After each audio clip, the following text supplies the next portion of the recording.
Hey everybody, happy fishing. Hope things are going well in whatever part of the country you're in now. It's of course dead of winter here in Wisconsin, but I wanted to share with you some things that I'm excited about and getting ready for the Wisconsin opener on January 5th.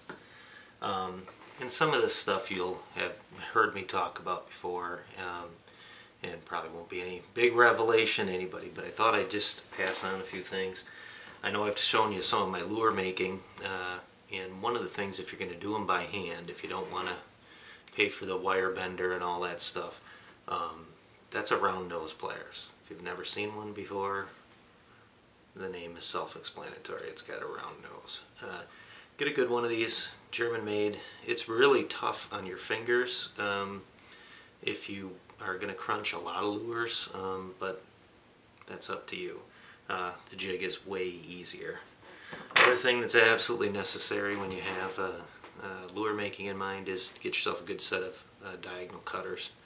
And they don't have to be expensive, but again, if you can afford a nice German set, it'll last you a lifetime. Probably the best discovery I've had over the last season and a half is the advent of these mini tails, and I think they make a big difference. I stopped fletching hooks because I really didn't notice any difference, but these are so easy to put on and re-put on that I really like them, and they're inexpensive. One thing I'm excited about though is I found these trout magnet or crappie magnet type of tails, and I'm really liking the way that they look, and I'll be able to carry some jigs and a float with me in the event that the spinner blade isn't so hot. The other thing that you've heard me talk about a million times, and I will say it again, Power Pro. 10 pound is the best, absolutely the best braid out there on the market for stream fishing. Do yourself a favor and give it a try. I don't use any leader when I fish with this braid. It is strong, it is tough, it does not twist, it does not loop, and it lasts a long time. Sometimes I'll get stuck to the point that I have to cut it versus being able to crack it. So again, great stuff. Do yourself a favor and treat yourself to that. The next thing I'm excited about is partially Christmas, but I managed to pull together and put the new bag on my net, so no more zip ties across the top. So it'll last that way for a few weeks, maybe, hopefully a little longer. But this is just a cheapo Frable net. It's a 17 by 23 hoop. This net fits big fish. You can fit a 30-inch fish in here without a problem.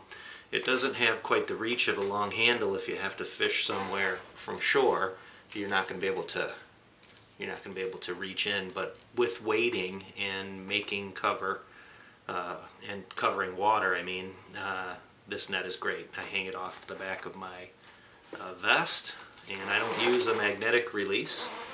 Quite honestly, I've had troubles with them before, and I've had to backtrack and find a net before. So I use an automotive bungee, and it's nice and strong, and it's the exact length for my reach to be comfortable, and a good solid snap to take care of it. And then the last thing that I have here that I'm super excited about is another Christmas present, but I'm going to get myself some experience with a slightly higher quality set of waders. I've been a big fan of the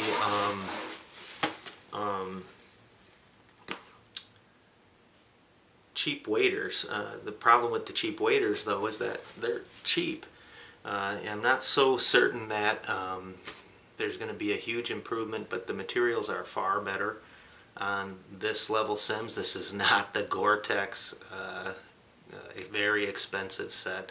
It's in that mid-range, so I'm looking to see if there's a quality and a price point that's going to match here. So if I can get through a season with just some basic patching, that I expect, I don't care how many hundreds of dollars I pay for them, that I expect to have happen. Punctures are going to happen. But the seams in the crotch and the seams along the feet and sometimes the covers, shrouds, the rock guards that keep gravel out of your boots. Those things tend to break first on the cheap waders. So I'm hoping that our good friends from Sims here with the freestone waders are going to be able to keep us in a little better state of quality. And these waders, if you've never seen them before, they are certainly thicker and just in contact. It's got a nice fleece-lined inner pocket here, but of course that's going to get wet. It's not sealed. I like that the waterproof pocket is on the outside of the wader. I'm sick and tired of reaching in to grab the pocket to get my car keys out, or to have to remove my vest to put anything in there. Some very nice strap quality is evident here.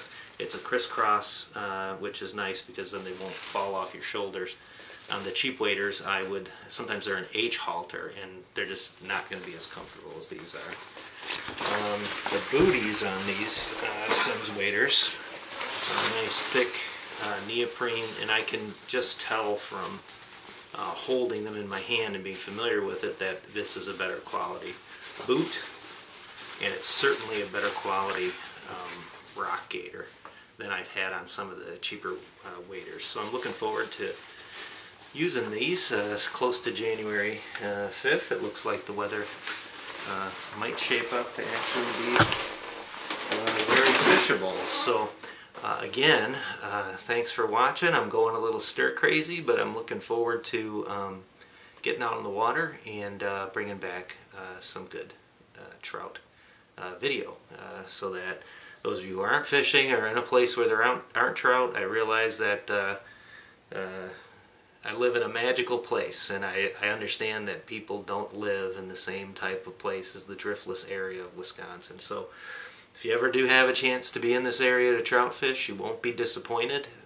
There's literally hundreds of miles of stream within a half an hour of where I live. So until I'm back out, happy fishing from Wisconsin Trout Fishing. Thanks.